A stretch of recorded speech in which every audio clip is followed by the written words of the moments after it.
All right, welcome back. This is going to be part 51 of Dinosaurs and Man. And we're going to continue on with the topic of these figurines that were found in Acambaro. And in this one here, we're going to look at some of the dates that were given to these figurines, how old they possibly are. And so, but if you look up on the screen here, the first we're going to look at, how the figurines, the pottery made. We're going to take a look at that. This comes from Jim Collins, the University of Texas art instructor and ceramics expert. He saw that most of the figurines were double fired. This would explain why they held together so well buried in the earth. And now we're going to look at the old. How old are the figurines? Some of the dates that are given. It says, and this comes from Dr. Andrew Snelling. He's a PhD in geology. He says between 1984 and 1998 alone, the scientific literature reported carbon-14 in 70 samples that came from fossils, coal, oil, natural gas, and marble, representing the fossil-bearing portion of the geologic record, supposedly spanning more than 500 million years. All contained radiocarbon. Further analysis of fossilized wood and coral samples, supposedly spanning 32 to 350 million years in age, yielded ages between 20,000 and 50,000 years using carbon-14 dating. Diamonds, supposedly 1 to 3 billion years old, similarly yielded carbon-14 ages of only 55,000 years. Now, let me just say, this is just a little something on the side for you guys, that do you know that they can make diamonds in a laboratory? They can make diamonds in a laboratory. Now, we're going to talk about that later when we get into the flood and Noah's Ark. But guys, I'm serious.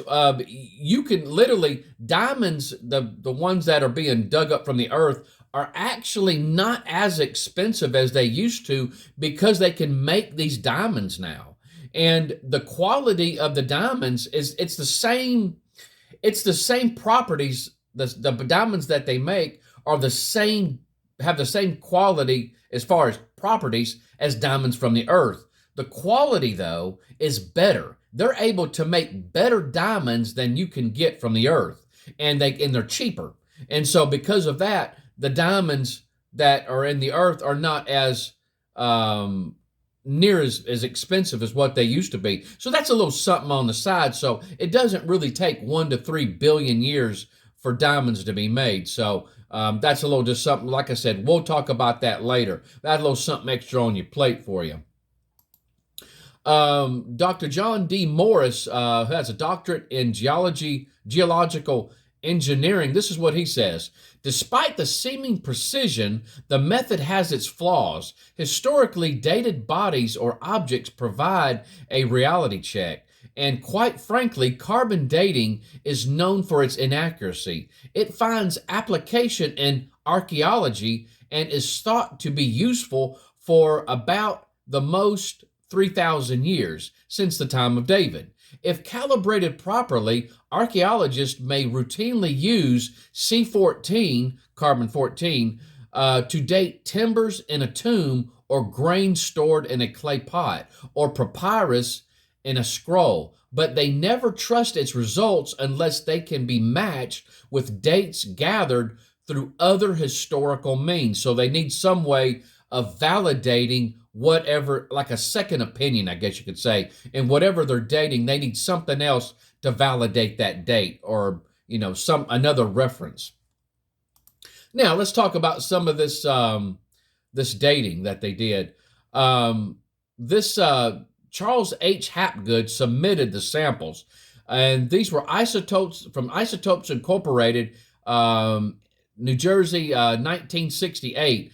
Radiocarbon dating. Sample 1 yielded 3,590 years plus or minus 100 years. Sample 2 yielded 6,480 years plus or minus 170 years. Sample 3 ended up with 3,060 years plus or minus 120 years. Now, these are samples of the figurines. They sent them to be dated. Here's some other samples. University of Pennsylvania Museum, thermoluminescent dating, best for pottery. It's submitted, Charles H. Hapgood again submitted these samples. Sample 1 was 2,500 BC plus or minus 190 years. Sample 2, 2,500 BC plus or minus 190 years. And sample 3, 2,500 plus or minus 190 years. And sample 4, same thing, 2,500 BC plus or minus 190 years. The figurines pottery found dates back to and even before the Chippewa culture, 800 BC to 200 AD. A brochure noting the history dates the Chippewa culture over 3,200 years ago. And so these dates, you guys, are matching up with the Chippewa culture. They're still in that same area. And so they're very close to that. And so that's pretty amazing. The University of Pennsylvania Museum, I hope I'm going to pronounce this guy's name right, Dr. Frolic Rainey, director of Pennsylvania Museum. This is an excerpt from a letter to Charles H. Hapgood about these samples on these figurines. He said, "We have had years of experimentation both here and at the lab at Oxford.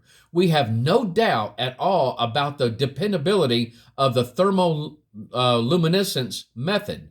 I should also point out that we were so concerned about the extraordinary ancient dates of these figurines that Mark Hand in our lab made an average of 18 runs on each of the 4 samples."